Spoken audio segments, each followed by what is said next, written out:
It was a time of great joy in the little village of Cana. A wedding was taking place, and in those days, weddings were not just a one-day event. They were grand celebrations that lasted for several days, filled with laughter, music, and feasting. Families and friends gathered to rejoice, and the air was filled with happiness.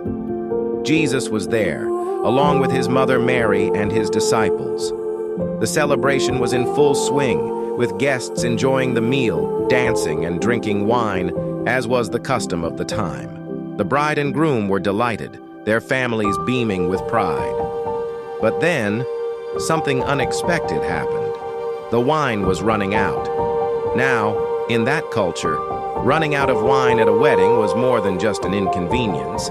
It was a great embarrassment to the family. It meant they had not planned well, and it could bring shame upon them.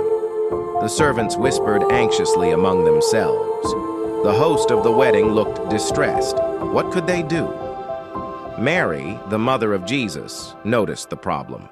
She had known Jesus her whole life. She knew who he was, though he had not yet performed any miracles.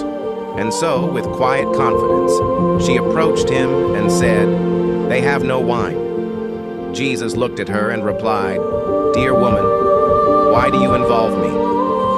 My time has not yet come." It was not yet time for Jesus to fully reveal his power to the world. But Mary, trusting him completely, turned to the servants and simply said, "Do whatever he tells you."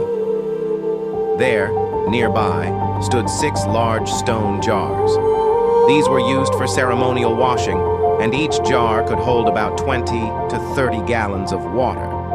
Jesus looked at the servants and gave a simple instruction: "Fill the jars with water." The servants obeyed. They filled each jar to the brim with ordinary water from the well.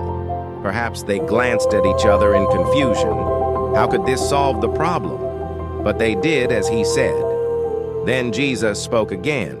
"Now draw some out and take it to the master of the banquet." With some hesitation, a servant dipped his ladle into one of the jars and carried it to the master of the feast. The master, unaware of what had just happened, took the cup and drank. His eyes widened in surprise. He turned to the bridegroom and exclaimed, "Everyone brings out the best wine first, and then, after the guests have had plenty, they bring out the cheaper wine. But you have saved the best for last." The guests continued celebrating, completely unaware of the miracle that had just taken place.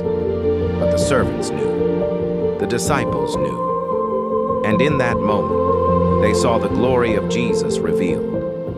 This was the first miraculous sign that Jesus performed, and it was the beginning of many more to come.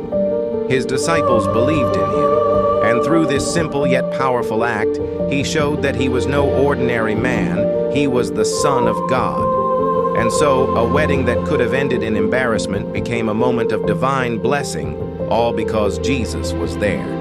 The story of Jesus turning water into wine is not just about a wedding.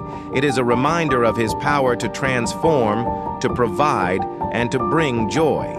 Just as he turned ordinary water into the finest wine, he can take the ordinary in our lives and turn it into something extraordinary.